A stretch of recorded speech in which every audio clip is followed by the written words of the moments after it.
ಮನೆಯಲ್ಲಿ ಹಾಗೆ ಮುಳುಕು ಹಾಗೂ ನೆಮ್ಮದಿಗೆ ಮನೆಯಂತೆ.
ಇವತ್ತು ಮನೆ ಓಪನಿಂಗ್ ಲಾಕ್ ಮಾಡ್ತಿದ್ದೀನಿ.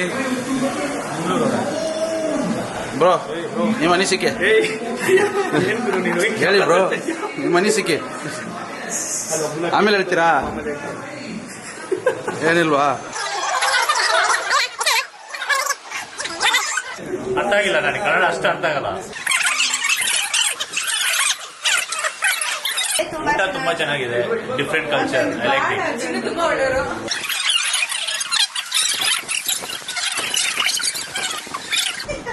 ಮಾತಾಡಬೇಕು ಅರ್ಥ ಆಗ್ತಿಲ್ಲ. ನಾನು ತುಂಬಾ ಒಳ್ಳೆಯವರು. ನಾನು ತುಂಬಾ ಒಳ್ಳೆ ಮನುಷ್ಯ. ಸಂಜೆ ಮೇಲೆ ಸಿಕ್ಕಾತು. ಮನೆ ತುಂಬಾ ಚೆನ್ನಾಗಿದೆ. ಚಿನ್ನ ತುಂಬಾ ಒಳ್ಳೆಯವರು, ತುಂಬಾ ಕೆಲಸ ಮಾಡಿದ್ರು. ಬೇಡ ಬೇಡ ಕ್ಯಾಮ್ರಾ ತಿರ್ಸೋಣ ಈಗ. ಅಲ್ಲಿ ಊರ್ ಕಡೆ ಬಂದ ನಿಮ್ಗೆ ಹೆಂಗ ಅನ್ಸ್ತಾರ ನಮ್ಮ ಊರಿಗೆ ಬಂದ? ಊರು ತುಂಬಾ ಚೆನ್ನಾಗಿದೆ. ಹಾ ಊರಿನ ಜನ ಎಲ್ಲರೂ ಚೆನ್ನಾಗಿದ್ದಾರೆ. ರಿಲೇಟಿವ್ಸ್ ಎಲ್ಲ ಖುಷಿ ಆಯ್ತು. ಪ್ರತಿಯೊಬ್ಬರನ್ನ ಮಾತಾಡ್ತಿದ್ರು. ಆತ್ಮೀಯತೆ ಜಾಸ್ತಿ ಇದೆ. ಮನೆಯನ್ನು ತುಂಬಾ ಶ್ರಮ ಪಟ್ಟು ಕ್ಲೀನಾಗಿ ಕೇರಿಂದ ಮನೆ ಕಳಿಸ್ತಾರೆ. ಹಾ. ಹಾಗೂ ಎಲ್ಲರೂ ಒಳ್ಳೇದಾಗಿ ಒಟ್ಟಿಗೆ ಎಲ್ಲ ಚೆನ್ನಾಗಿತ್ತು. ಊಟನೂ ತುಂಬಾ ಚೆನ್ನಾಗಿತ್ತು. ಅವ್ರ ಆರ್ಕೆಸ್ಟ್ರಾ ಕಲಿಸಿದ್ರಲ್ವಾ, ಒಳ್ಳೆ ಹಾಡಿದ್ರು. ಎಲ್ಲ ಚೆನ್ನಾಗಿತ್ತು. ಯಾವ್ದನ್ನ ಹೆಸರಿಡೋ ಹಾಗೆ ಇಲ್ಲ.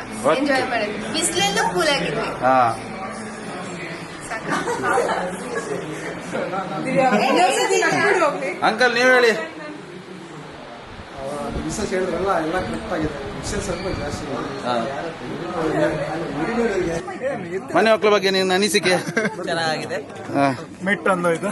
ಮೆಟ್ಟೊಂದು ಹೋಯ್ತಾ? ಓ ಇವ್ರ ಕ್ರಾಕ್ ಚಪ್ಪಲ್ ಹೋಯ್ತಲ್ಲ. ನಂಗೆ ಇವ್ರ ಕ್ರಾಕ್ ಚಪ್ಪಲ್ ಹೋಯ್ತು. ನಂಗೆ ಇವ್ರ ಕ್ರಾಕ್ ಚಪ್ಪಲ್ ಬಗ್ಗೆ ಕೇಳಿ ನನಗೆ ತುಂಬಾ ಬೇಜಾರಾಯ್ತು. ಹಾ. ಚಪ್ಪಲ್ ನಿಮ್ಮ ಚಪ್ಪಲ್ ಬಗ್ಗೆ ಒಂದೆರಡು ಮಾತುಗಳನ್ನು ಹೇಳಿ. ಇವನೇ ಕದ್ದಿ ಯಾವ ಕಲರ್ ಚಪ್ಪಲ? ನಾನು ನಿಂತ ಇಲ್ಲ. ನಮಸ್ಕಾರ ಎಲ್ರಿಗೂ ಬಂದಿದ್ದಕ್ಕೆ ಥ್ಯಾಂಕ್ ಯು. ಆಯ್ತು ಮುಗಿತಲ್ಲ. ನೀವ್ ಮಾತಾಡ್ರಿ. ನಮ್ಮ ಲಾಗ್ ಅನ್ನು ಇಲ್ಲೇ ಮುಗಿಸುತ್ತೇನೆ. ಬಾಯ್ ಬಾಯ್.